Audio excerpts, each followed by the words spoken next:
तो बच्चों, let's read this question. So this question says a uniform current carrying ring of mass small m and radius r is connected by a massless string.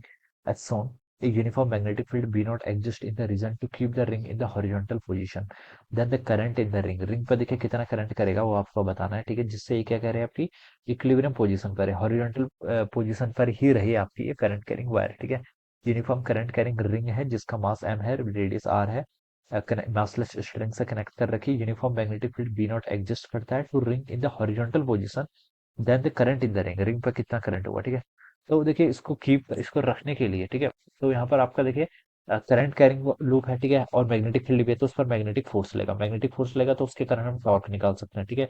एक तो आपका torque आएगा, ठीक है, और दूसरा देखिए इसका वेट है, इसका मास m गिवन कर रखा है, यानी कि इसके वेट के कारण जो टॉर्क लगेगा उसको, उन दोनों को हमें बैलेंस करना पड़ेगा, ठीक है।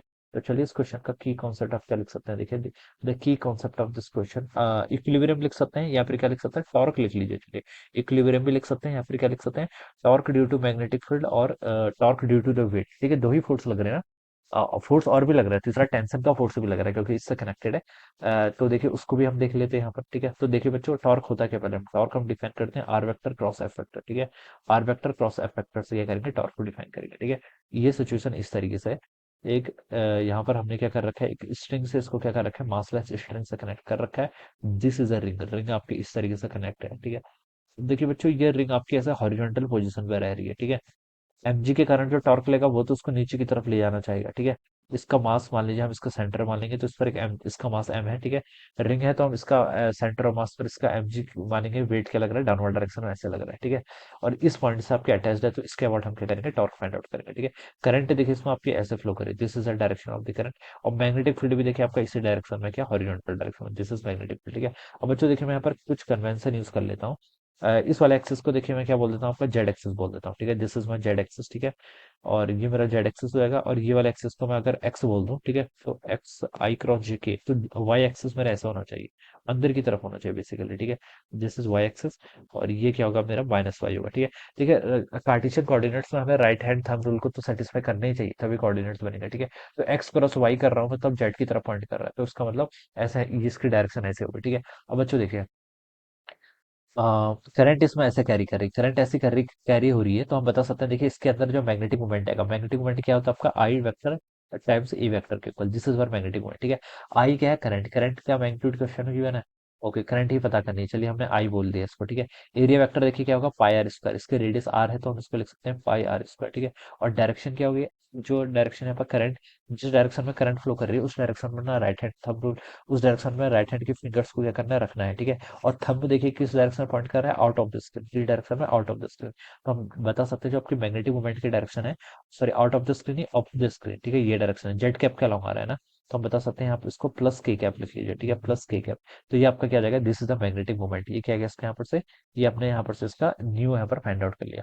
अब हमें यहाँ पर टॉर्क बताना है, टॉर्क देखिए कितना होता है, मैग्नेटिक फील्ड के कारण जो टॉर्क आएगा उसको हम लिखते हैं आपका mu vector cross B vector, या फिर न्यू भी साइन थीटा बोल देते हैं। अब न्यू देखिए जेड एक्सिस के अलावा है, मैग्नेटिक फील्ड यहाँ पर से देखिए इस डायरेक्शन में है, ठीक है, इसके अकॉर्डिंग बताया तो माइनस एक्स एक्सिस के अलावा है। तो मैं बी को भी लिख लेता हूँ, बी वेक्टर आपका कितना हो जाएगा, बी नॉट, और डायरेक्शन क्या है, वेक्टर क्वांटिटी, तो डायरेक्शन बताना जरूरी है, माइनस आई कैप के अलावा, तो ये बी आ जाएगा। तो इसको अगर मैं यहाँ से पुट करूँ तो टॉर्क देखिए क्या आ रहा है आपका, एम क्रॉस बी का होता है ना, न्यू क्रॉस बी बेसिकली, ठीक है। तो न्यू और बी, न्यू आपका ऊपर की तरफ है, बी आपका इधर की तरफ है, न्यू क्रॉस बी अगर मैं करूंगा तो ये आपका माइनस वाई एक्सिस के अलॉन्ग आ रहा है, किस डायरेक्शन में आ रहा है, माइनस वाई एक्सिस। और इन दोनों का प्रोडक्ट कर दो तो ये हो जाएगा B naught I pi r square, और किस डायरेक्शन, माइनस वाई एक्सिस, यानी कि माइनस जे कैप लिख लूंगा।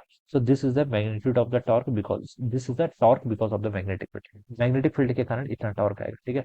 इस पॉइंट के अबाउट देखिए, जहां से हिंज होता है उसके अबाउट हम यहाँ पर क्या करेंगे, आप ये देखिए यहाँ पर एक आपकी टेंशन भी लग रही हुई, ठीक है। लेकिन देखिए इसी पॉइंट से, इस पॉइंट के अबाउट हम टॉर्क कैलकुलेट कर रहे हैं, और उसका पोजीशन वेक्टर भी क्या कर रहा है, इसी से क्या कर रहा है, पास कर रहा है। तो हम बता सकते हैं कि इसका जो आपका टेंशन है, टेंशन का टॉर्क कितना हो जाएगा, जीरो हो जाएगा। इस mg का टॉर्क अब हमें क्या करना पड़ेगा, फाइंड आउट करना पड़ेगा, ठीक है। तो ये हम देखिए इसको ऐसा पोजीशन वेक्टर आगे कराएंगे।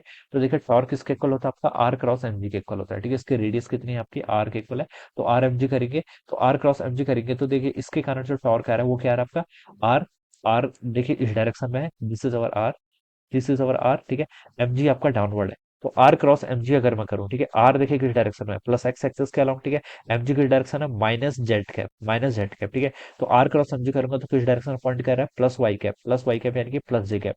तो ये माइनस जे कैप था, वो प्लस जे कैप है, तो इसलिए ये एक दूसरे को क्या करेंगे, बैलेंस करेंगे। तो torque because of m g में यहाँ पर लिख सकता हूँ, इसकी वैल्यू देखिए कितनी हो जाएगी आपकी, आर टाइम्स एम जी के इक्वल हो जाएगी, ये आ जाएगा, ठीक है। और प्लस जे कैप के अलॉन्ग पॉइंट कर रहा है। तो इन दोनों का टॉर्क क्या कर रहा है, एक दूसरे का बैलेंस कर रहा है। और तो कोई तीसरा फोर्स नहीं, टेंशन का टॉर्क जीरो, एम जी और हमने और मैग्नेटिक मोमेंट, इन दोनों के कारण हमने यहाँ पर फाइंड आउट कर लिया, ठीक है। मैग्नेटिक फील्ड वाला जो टॉर्क आ रहा था, तो इसका मैग्नीट्यूड आप इक्वल कर लीजिए, तो B B naught I by r square, ये किसके इक्वल होगा, आपका आर टाइम्स एम जी के इक्वल होगा। ऑलराइट, आर से बच्चों एक आर यहाँ पर कैंसिल हो गया, आपको यहाँ पर आई की वैल्यू बतानी है। आई हो जाएगा देखिए लेफ्ट साइड में तो आपका राइट साइड में एम जी, और लेफ्ट साइड से क्या क्या आएगा आपका बी नॉट पाई और बी नॉट पाई और आर आ जाएगा। ऑलराइट, यस यही आएगा। तो this would be the correct, ये आपका करेक्ट होना चाहिए, ठीक है। तो इसको देखिए आंसर में मैच करे तो m g divided by pi r B naught, pi r B naught, ये वाला पहला ऑप्शन ही है, ए ऑप्शन क्या होगा इसका राइट आंसर हो जाएगा। ऑलराइट, तो I hope you all understood this concept. All the best and thank you so much.